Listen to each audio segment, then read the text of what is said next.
4 things you should know before going to gym.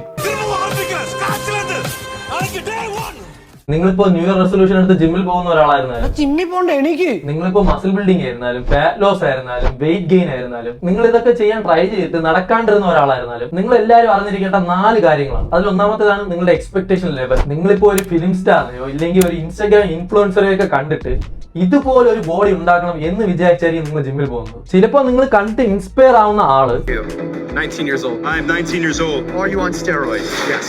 Yes, I am.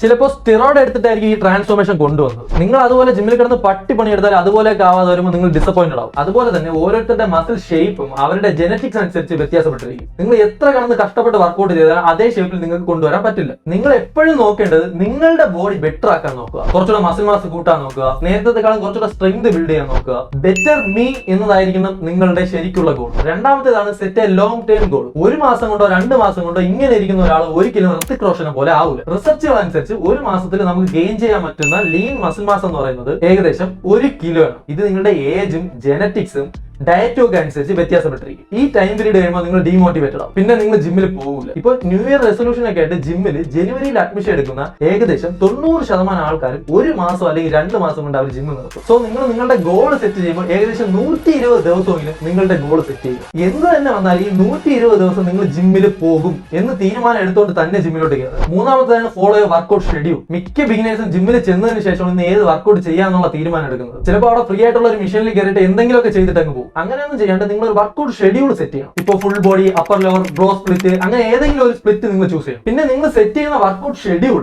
ആഴ്ചയിൽ മാറ്റാണ്ട് കുറഞ്ഞതൊരു 8 ആഴ്ചയിൽ അത് follow ചെയ്യും. എന്നാൽ മാത്രമേ നിങ്ങൾക്ക് നിങ്ങളുടെ വർക്കൗട്ട് ഇംപ്രൂവ് ചെയ്യാൻ പറ്റുള്ളൂ. അങ്ങനെ ഇംപ്രൂവ് ചെയ്യാൻ വേണ്ടിയിട്ട് നിങ്ങൾ അന്ന് ചെയ്ത സെറ്റ് നമ്പർ നോട്ട് ചെയ്തു പോകും. നാലാമത്തെ focus on quality not quantity. നിങ്ങൾ ബിഗിനറാണ്, അത് മനസ്സിലാക്കണം. നിങ്ങൾ അല്ലാണ്ട് ജിമ്മിൽ ചെന്ന് കയറിയ ശേഷം വേറെ ആരെങ്കിലും വർക്കൗട്ട് ചെയ്യുന്നതൊക്കെ കണ്ടിട്ട് ഹെവി വെയിറ്റ് എടുത്തിട്ട് നിങ്ങളുടെ വർക്കൗട്ട് ചെയ്യാൻ നിങ്ങൾ നോക്കരുത്. അത് നിങ്ങൾക്ക് റിസൾട്ടിനെക്കാൾ ഇഞ്ചുറി ആയിരിക്കും കൊണ്ടുവരുന്നത്. നിങ്ങൾ ആദ്യമായിട്ടാണ് നിങ്ങൾ ജിമ്മിൽ ചെല്ലുന്നതെങ്കിൽ നിങ്ങൾ ചെയ്യേണ്ടത് ഒരു വർക്കൗട്ട് എങ്ങനെ ചെയ്യണം എന്നുള്ള കാര്യം നിങ്ങൾ പഠിച്ചെടുക്കണം. അതായിരിക്കണം നിങ്ങളുടെ ഫസ്റ്റ് ഗോൾ. അല്ലെങ്കിൽ ഒരു 20 നമ്പർ ചെയ്യുക, 30 നമ്പർ ചെയ്യുക എന്നതായിരിക്കരുത് നിങ്ങളുടെ ഗോൾ. നിങ്ങളിപ്പോ ഏത് മസിലാണ് വർക്കൗട്ട് ചെയ്യുന്നത്, അത് എങ്ങനെ കറക്റ്റ് ഫോമിൽ എഫക്റ്റീവ് ആയിട്ട് ചെയ്യാം എന്നുള്ളത് നിങ്ങൾ പഠിച്ചെടുക്കണം. എന്നാൽ മാത്രമേ നിങ്ങൾക്ക് നിങ്ങൾ ഉദ്ദേശിക്കുന്ന റിസൾട്ട് കിട്ടുള്ളൂ. ഇത് ബിഗിനേഴ്സിന് വേണ്ടിയിട്ടുള്ള ചെറിയൊരു വീഡിയോ. ഈ വീഡിയോ ഞാൻ ചെയ്യുന്നത് ന്യൂ ഇയർ റെസൊല്യൂഷൻ എടുത്തുകൊണ്ട് ജിമ്മിൽ പോകുന്ന ബിഗിനേഴ്സിന് വേണ്ടിയിട്ടുള്ളത്. So bye guys.